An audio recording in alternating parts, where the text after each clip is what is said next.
Hello dear students, welcome Shri Krishna ji इस academy. आइए हम लोग बात कर लेते हैं पेज नंबर 34 की। हम लोग बीपीएससी पीवाईक्यू की सीरीज कर रहे थे और उसमें अब चलते हैं पेज नंबर 34 पे। पेज नंबर 33 तक हमने कर लिया था, अब पेज नंबर 34 पर करते हैं। स्वराज मेरा जन्मसिद्ध अधिकार है और मैं इसे लेकर ही रहूंगा। ये किसने कहा था? ये कहा था बाल गंगाधर तिलक ने। बाल गंगाधर तिलक जी का स्टेटमेंट है ये कब कहा था? ये कहा था 1916 के कांग्रेस अधिवेशन में। 1916 का कांग्रेस अधिवेशन हुआ था। कहां पर हुआ था सर? 1916 का कांग्रेस अधिवेशन हुआ था लखनऊ में। लखनऊ में हुआ था 1916 का कांग्रेस अधिवेशन। इस अधिवेशन में इन्होंने ये बोला था कि स्वराज मेरा जन्मसिद्ध अधिकार है और मैं इसे लेकर ही अधिकार है और मैं इसे लेकर ही रहूंगा। तो 1916 बाल गंगाधर तिलक। अच्छा, 1916 में कौन सा अधिवेशन हुआ था? कहां पर? लखनऊ में। इसकी अध्यक्षता कौन कर रहे थे? अंबिका चरण मजूमदार। अंबिका चरण मजूमदार, इस चीज को भी आपको याद रखना है, अंबिका चरण मजूमदार। ठीक है, तो अंबिका चरण मजूमदार जो है ये एक स्वतंत्रता सेनानी और राजनेता थे। इनके बारे में आपको मैं बताना चाहता हूँ। और इनका जन्म हुआ था बांग्लादेश में।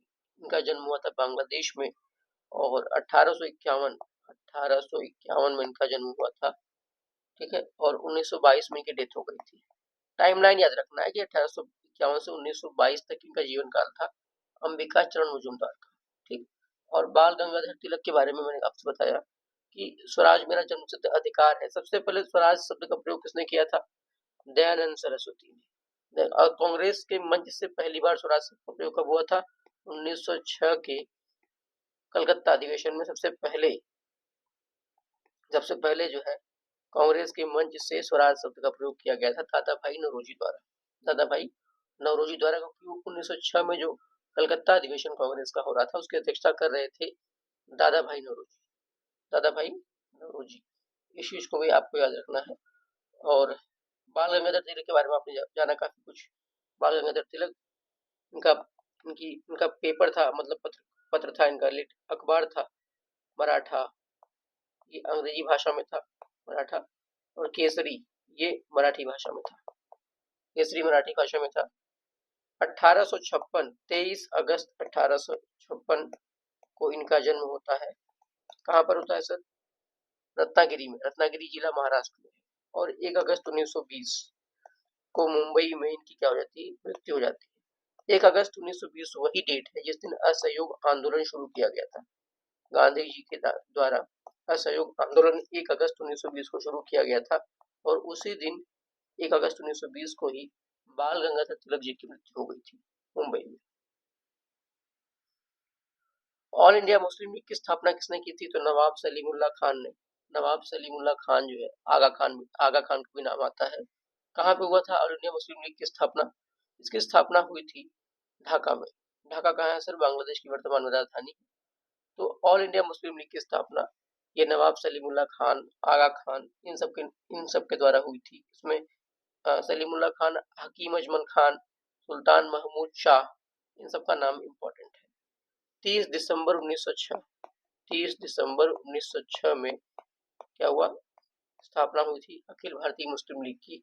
नवाब सलीमुल्लाह खान, आगा खान, सुल्तान महमूद शाह और हकीम अजमल खान, इन सब का प्रमुख नाम था इसके स्थापनाकर्ता में। इसका मुख्यालय कहाँ पर था सर? लखनऊ। इसका मुख्यालय था लखनऊ में। स्थापना हुई थी ढाका में, मुख्यालय लखनऊ। ठीक, और इसकी एक पत्रिका थी, आज भी है, डॉन। डॉन इसकी पत्रिका है, पाकिस्तान में आज भी फेमस है। डॉन पत्रिका जो है इसकी आज भी है। और ढाका में स्थापना हुई थी 30 दिसंबर 1906। इस चीज को आपको याद रखना है। एक और नाम इसमें शामिल हो जाएगा, वकार उल मुल्क। वकार उल मुल्क, इनका भी नाम इंपॉर्टेंट है। अखिल भारतीय मुस्लिम लीग स्थापना कर, अखिल भारतीय मुस्लिम लीग। ठीक,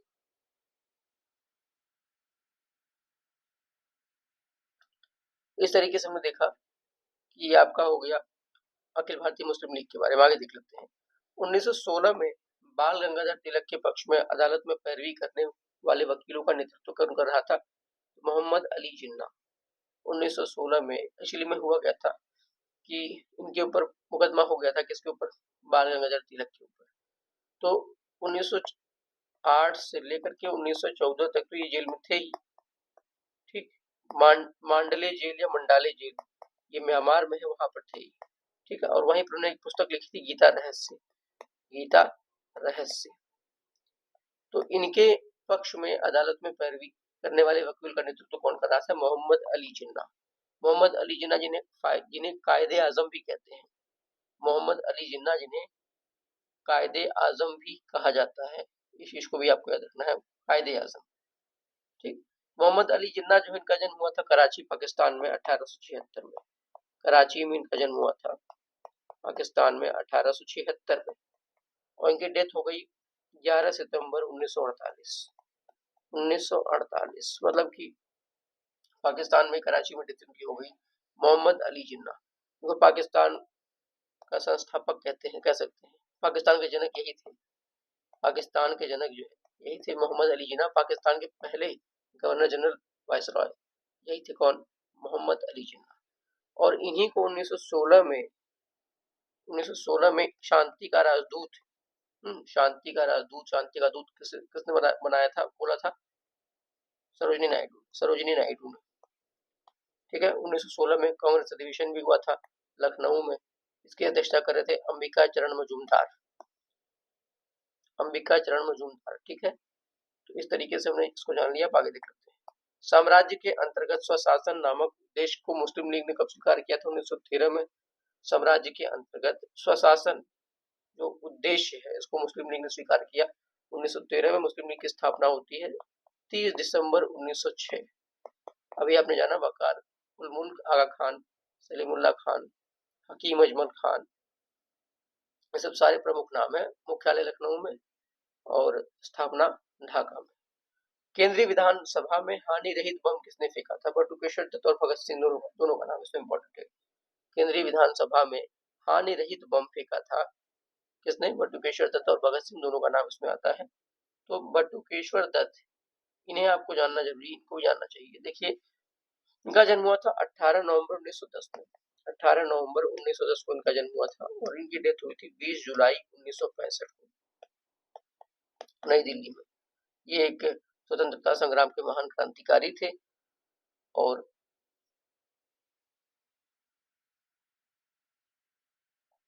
आगे देख लेते हैं। विधानसभा में इन्होंने हानि रहित बम फेंका था, क्यों? ताकि इनकी बातें लोगों द्वारा सुनी जाए, लोग फेमस हो जाए, ठीक। बटुकेश्वर दत्त, साथ में कौन थे? भगत सिंह। 1965 में नई दिल्ली में इनकी डेथ हो जाती है, और 1910 में इनका जन्म होता है, ठीक है। इस चीज को भी आपको याद रखना है, ध्यान देना। मतलब 1910 आजादी के बाद भी थे ये 15 17 18 साल तक, ठीक। ये बम कब फेंका गया था, उसको आगे हम लोग एक्सप्लेन करेंगे। वह विचारधारा जिसका राष्ट्रीय आंदोलन से कोई संबंध नहीं है, उसमें साम्यवादी, साम्यवादी का कोई भी राष्ट्रीय आंदोलन से कोई संबंध नहीं है, कम्युनिस्ट विचारधारा, ठीक है। आगे, गदर पार्टी की स्थापना कहां पर हुई थी? यूएसए में हुई थी। गदर पार्टी की स्थापना लाला हरदयाल, सोहन सिंह भाखड़ा, करतार सिंह सराबा, इन लोगों ने मिलकर की थी। कब? 15 जुलाई 1913 को, 15 जुलाई 1913 को। इस चीज को भी आपको याद रखना है, 15 जुलाई 1913। कहा? यूएसए में, अमेरिका में इसकी स्थापना हुई थी 15 जुलाई 1913 को। यूएसए में भी एक जगह है सैन फ्रांसिस्को, सैन फ्रांसिस्को, यहाँ पर इसकी स्थापना हुई थी। और इसके जो अध्यक्ष थे वो कौन थे? सोहन सिंह भाखड़ा। इसमें जो नाम इंपॉर्टेंट है वो कौन कौन है स्थापना करता में? लाला हरदयाल, करतार सिंह सराबा और ये सोहन सिंह भाखड़ा, इनका नाम इंपॉर्टेंट है। हिंदू मेला किसने संगठित किया? तो राजनारायण बोस ने हिंदू मेला संगठित किया था, राजनारायण बोस ने, ठीक है, राजनारायण बोस। हिंदू में ऐसे मित्र मेला एक करके है, तो मित्र मेला किसने संगठित किया था? ये विनायक दामोदर सावरकर ने, विनायक दामोदर सावरकर ने। इस चीज को भी याद रखना है, मित्र मेला अलग है, हिंदू मेला अलग है। राजनारायण बोस एक राइटर थे जो है, 1826 में इनका जन्म हुआ था, और 1899 में मिदनापुर में इनकी मृत्यु हो गई थी, ठीक है। भारतीय लेखक थे। और हिंदू मेला नामक जो संगठन है, इसकी शुरुआत इन्होंने की थी, हिंदू मेला की। मित्र मेला इसने विनायक दामोदर सावरकर ने। विनायक दामोदर सावरकर ने। इसमें और भी नाम है हिंदू महिला में, नव गोपाल मित्र, राज नारायण बोस और मनमोहन बोस। 1867 में इसकी स्थापना हुई थी। ठीक है।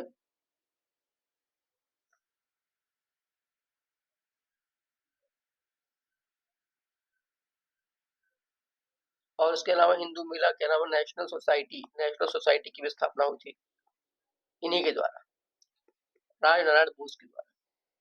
ठीक है।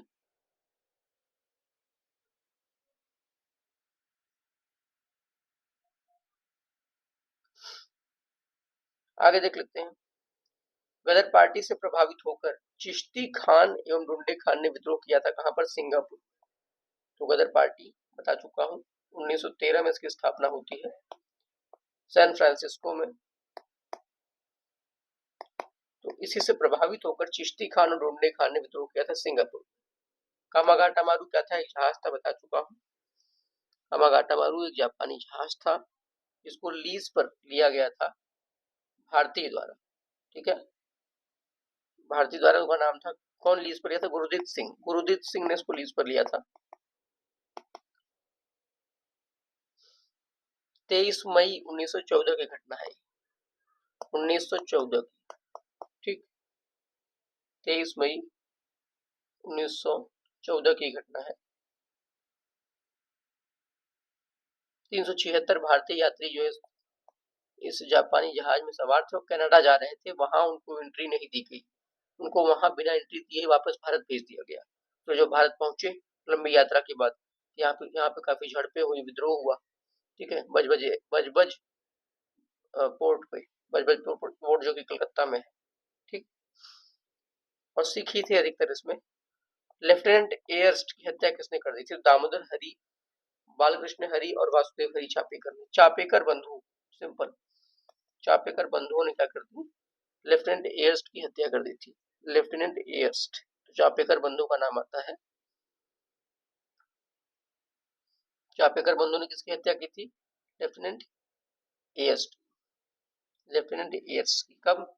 22 जून 1897 महाराष्ट्र में। महाराष्ट्र का पुणे है, वहां पर इसकी हत्या की, जिसको पुणे षड्यंत्र भी कहते हैं। बाद में इनको 1899 में चापेकर बंधुओं को हो गई फांसी। 1899 में चापेकर बंधुओं को हो गई फांसी। ठीक है। इस तरीके से दोबारा से एक बार बताता हूँ। देखिए, बाल चापेकर बंधुओं में कौन कौन थे? दामोदर हरी चापेकर, बालकृष्ण हरी चापेकर और वासुदेव चापेकर। इन्होंने क्या किया? 22 जून 1897 को महाराष्ट्र के पुणे में जो ब्रिटिश अधिकारी थे, डब्ल्यू.सी. रैंड, एक नाम और याद करिएगा, रैंड, डब्ल्यू.सी. रैंड और लेफ्टिनेंट आयस्ट, दोनों की हत्या कर दी थी। बाद में इनको 1899 में 1899 में फांसी दे दी गई। ठीक है। हुआ क्या था? इन्होंने रैंड और आयस को उस समय गोली मार दी जब वे महारानी विक्टोरिया के हीरक जयंती राज्याभिषेक के उपलक्ष्य में गवर्नमेंट हाउस में क्या कर रहे थे? समारोह में से लौट रहे थे। आयस की तत्काल मृत्यु हो गई और रैंड की मृत्यु 3 जुलाई को उसके घाव के कारण हो गई थी। अच्छा, दोनों भाइयों की जो हत्या, दोनों भाइयों पर जो हत्या वाली बात है, हत्या, दोनों भाइयों पर हत्या, 2 मुखबिरों की गोली मारने तथा एक पुलिस अधिकारी पर गोली चलाने का प्रयास करने का आरोप लगाया गया। तो बाल गंगाधर के दोनों शिष्य थे। ठीक। चापेकर बंधु। और रैंड कौन था? रैंड जो है ये पूना का प्लेग कमिश्नर था। प्लेग मतलब महामारी थी, जो प्लेग महामारी थी, वहां पे पुणे में प्लेग कमिश्नर था रैंड। और पुणे में कई लोग प्लेग को नियंत्रित करने के उनके प्रयासों के और अत्याचारों के खिलाफ थे। इस तरीके से आगे देख लेते हैं। ये था चापेकर बंधु। रैंड वाली बात आप क्लियर होगा, डेट भी क्लियर मैंने बता दिया, आयस्ट की बात भी क्लियर कर दी। मुख्य खालसा दीवान को, मुख्य खालसा दीवान ने, जो मुख्य खालसा दीवान थे, इन्होंने क्या किया? गदर पार्टी के क्रांतिकारी को गिरे हुए सिख और अपराधी के रूप में घोषित किया था। तो मुख्य खालसा दीवान ने किसको गिरे हुए और अपराधी के रूप में घोषित किया था? तो गदर पार्टी के क्रांतिकारी। गदर पार्टी बता चुका हूं, 1913 में स्थापना ये एक पत्रिका भी थी पार्टी, सैन फ्रांसिस्को में इसकी स्थापना हुई थी 1913 में। करतार सिंह सराभा, सोहन सिंह भाकना, लाला हरदयाल, ये सब इनमें प्रमुख नाम थे स्थापनाकर्ता में। फणींद्रनाथ घोष, इसी गवाही से भगत सिंह, सुखदेव और राजगुरु की फांसी हुई थी। इनकी हत्या किसने की थी? तो वैकुंठ शुक्ल ने। फणींद्रनाथ घोष जो है, इनकी गवाही से भगत सिंह, राजगुरु और सुखदेव को क्या हो गई थी? फांसी हो गई थी। तो इनकी हत्या किसने की थी? वैकुंठ शुक्ल ने। घोष जो है ये भी क्रांतिकारी थी, लेकिन हुआ क्या कि भगत सिंह, सुखदेव और राजगुरु, ठीक है, इनकी फांसी के पीछे जो एक गवाही दी गई थी वो फणींद्रनाथ घोष के द्वारा दी गई थी। थोड़ा सा इनके बारे में आपको मैं बता दूं। ठीक है, सेंट्रल असेंबली बम कांड। भगत सिंह, सुखदेव और राजगुरु को फांसी हुई क्यों थी? किस कांड में? तो सेंट्रल असेंबली बम कांड जो हुआ था, इसमें भगत सिंह, सुखदेव, राजगुरु को 1931 23 मार्च 1931 को फांसी पर चढ़ा दिया गया था। ठीक है, तो ये सजा हुई थी वो किसकी वजह से हुई थी? बेतिया के निवासी थे। कौन? फणींद्रनाथ। बेतिया, बेतिया कहाँ है सर? बेतिया बिहार के पश्चिमी चंपारण का मुख्यालय है। ठीक है, तो पश्चिमी चंपारण का मुख्यालय है बेतिया। तो बेतिया के निवासी फणींद्रनाथ घोष जो है ना, इन्होंने क्या किया था? इकबालिया गवाह दिया, बयान दिया था। ठीक है, इकबालिया गवाह बने थे ये, और इसी वजह से बच भी गए थे ये, और सरकारी गवाह बनने की वजह से इनको छोड़ दिया गया था, और इन्हीं की वजह से इन तीनों को फांसी हो गई थी। फणींद्रनाथ जो है ये हिंदुस्तान सोशलिस्ट रिपब्लिकन एसोसिएशन का सदस्य था, किंतु सरकारी गवाह बनकर अपने ही साथियों के साथ क्या की थी? गद्दारी की थी। ठीक है, अपने ही साथियों के साथ गद्दारी करने वाला था ये। इस चीज को आपको याद रखना है। 1907 में इसका जन्म होता है, 15 मई 1907 में इसका जन्म होता है, और 1934 में, जो कि गद्दार था इसलिए बहुत सम्मान इसका है ना, 1907 में 1934 में इसकी हत्या कर दी जाती है। 1934 में इसकी हत्या कर दी जाती है। कौन करता है हत्या? वैकुंठ शुक्ल। वैकुंठ शुक्ल जो है ये कहाँ का है? ये कहाँ के थे? ये गया के थे। गया के थे वैकुंठ शुक्ल जो है। तो ये इसकी हत्या कर देते हैं फणींद्रनाथ घोष की। ठीक है, क्योंकि मुखबिर थे, सरकार के मुखबिर थे, इसीलिए उनको हत्या कर दी गई। ठीक है, बाद में वैकुंठ शुक्ल को जो है 14 मई 1934 को गया के सेंट्रल जेल में, गया जिला जो पड़ता है, उस फांसी पर लटका दिया था। हिंदुस्तानी सेवा दल और हिंदुस्तानी सोशलिस्ट रिपब्लिकन आर्मी जैसी क्रांतिकारी संगठन से जुड़े थे वैकुंठ शुक्ल। तो ये हो गया फणींद्रनाथ घोष के बारे में। मैंने शायद इनका जन्म बता दिया था 1907 से 1934, जबकि इनका जन्म डेट ऑफ बर्थ, ये टाइम लाइन 1907 से 1934 वैकुंठ शुक्ल जो है। ठीक है, जन्म इनका हुआ था कहाँ? मुजफ्फरपुर में जन्म हुआ था, मुजफ्फरपुर में। फांसी इनको दी गई थी गया। और मैंने शायद इनका डेट अगर ये बताया 1907 से 34 तक, तो ये इनका नहीं है, ये इनका है, वैकुंठ शुक्ल का 1907 से लेकर के 1934। वैकुंठ शुक्ल जो है, इस चीज को भी आपको याद रखना है। फणींद्रनाथ घोष का तो जन्म हुआ था 1918 में। 1918 में इनका जन्म हुआ था। थोड़ा सा उसको आप लोग करेक्ट कर लीजिएगा। फणींद्रनाथ घोष जो है 1918 में इनका जन्म हुआ था, सेरमपुर में, बंगाल के सेरमपुर, हुगली जिले में।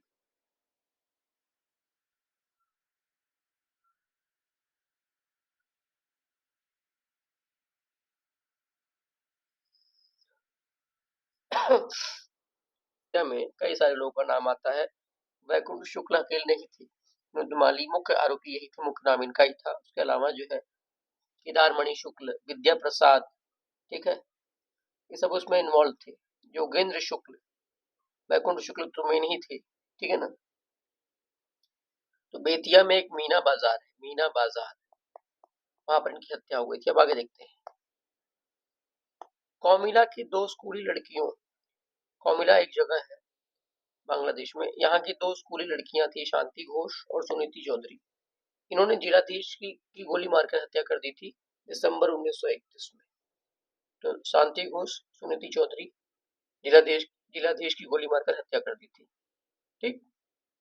अच्छा, लखनऊ और सहारनपुर के बीच चलने वाली नंबर 8 डाउन रेलगाड़ी, 8 डाउन रेलगाड़ी को 9 अगस्त 1925 तो काकोरी नामक जगह पर रोककर क्या किया गया, लूटा गया। ऐसे काकोरी षड्यंत्र कहते थे, लेकिन हमारे योगी जी ने क्या कहा, वो नया नाम दे दिया, Kakori train action. Kakori train action जरूरी भी है ये, ठीक है। तो काकोरी षड्यंत्र पहले कहा जाता था, लेकिन अब इसका नाम क्या है, काकोरी ट्रेन एक्शन। डेट क्या है, 9 अगस्त 1925। तो लखनऊ सहारनपुर के बीच चलने वाली नंबर 8 डाउन रेलगाड़ी 9 अगस्त 1925 को, काकोरी कहाँ पर है सर, वर्तमान में लखनऊ में, काकोरी नामक जगह। इसमें किस शख्स का नाम आता है, रामप्रसाद बिस्मिल, रामप्रसाद बिस्मिल, रोशन सिंह, इन सबका नाम इंपॉर्टेंट है। आगे देख लेते हैं। अभिनव भारत क्रांतिकारियों के एक गुप्त संगठन का निर्माण 1904 में किसने किया था, तो अभिनव भारत क्या था, ये क्रांतिकारी का एक गुप्त संगठन था, क्रांतिकारियों का निर्माण हुआ था 1904 में, वीर सावरकर ने किया था। आपको बता दूं 1899 में मित्र मेला स्थापना हुई थी वीर सावरकर के द्वारा, उसी का एक रूप था ये अभिनव भारत। मैडम कामा ने भारत की त्रिरंगी स्वतंत्रता ध्वज को कहां फहराया था, स्टुटगार्ट। स्टुटगार्ट कहां है, जर्मनी में, जर्मनी में है। तो 1907 में इन्होंने क्या किया था, त्रिरंगी 3 रंगों का स्वतंत्रता ध्वज फहराया था भारत का, स्टटगार्ट जर्मनी। मैडम कामा को भारतीय स्वतंत्रता की जननी कहा जाता है, भारतीय स्वतंत्रता की जननी, मदर ऑफ इंडियन रेवोल्यूशनरी, इस चीज को भी आपको याद रखना है।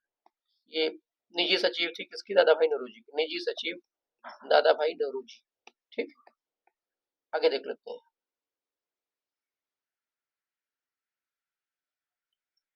जर्मनी के समर्थन, अच्छा प्रसिद्ध गीत सरफरोशी की तमन्ना अब हमारे दिल में है, ठीक है। इसके रचयिता कौन है, इसके रचयिता है बिस्मिल अजीमाबादी। देखिए, अगर ये पूछे कि रचयिता कौन, तो वास्तव में रचयिता थे बिस्मिल अजीमाबादी। सर ये रामप्रसाद बिस्मिल है क्या, नहीं, ये अलग है, रामप्रसाद बिस्मिल और ये अलग है, ठीक है। रामप्रसाद बिस्मिल ने इसको लोकप्रिय बनाया था, ठीक, जब इसको लिखा था किसने, बिस्मिल अजीमाबादी, जो कि अजीमाबाद यानी पटना वाला जो क्षेत्र होता है, वहीं के लेखक भी थे, कवि भी थे। तो सरफरोशी की तमन्ना रचयिता है बिस्मिल अजीमाबादी, रामप्रसाद बिस्मिल नहीं, बिस्मिल ने इसको लोकप्रिय बनाया था। जर्मनी के समर्थन से काबुल में राजा महेंद्र प्रताप सिंह के नेतृत्व में अंतरिम सरकार का गठन हुआ था 1915 में। कब हुआ था, 1914-15 के आसपास ये हुआ था। यानी कि जर्मनी के समर्थन से काबुल में राजा महेंद्र प्रताप सिंह ने क्या चलाया था, अंतरिम सरकार की स्थापना की थी। ये कहाँ के थे राजा महेंद्र प्रताप सिंह, ये थे हापुड़ के, उत्तर प्रदेश के हापुड़ जिले के थे, और इन्हीं के नाम से एक विश्वविद्यालय बनाया गया है अलीगढ़ में, अलीगढ़ में, ठीक है। राजा महेंद्र प्रताप सिंह यूनिवर्सिटी, राजा महेंद्र प्रताप सिंह यूनिवर्सिटी, इस चीज को भी आपको याद रखना है। राजा महेंद्र प्रताप यूनिवर्सिटी अलीगढ़ में बनाई गई, इसकी स्थापना की गई है। तो और ये थे कहाँ के राजा महेंद्र प्रताप, अलीगढ़। क्लियर हो गया, वो जल्दी नई यूनिवर्सिटी है, ज्यादा दिन उसको स्थापना हुए नहीं। इनका जन्म हुआ था 1886 में और 1989 तक जीवित थे, ठीक है। राजा महेंद्र प्रताप अफगानिस्तान में एक अंतरिम सरकार चला रहे थे ये।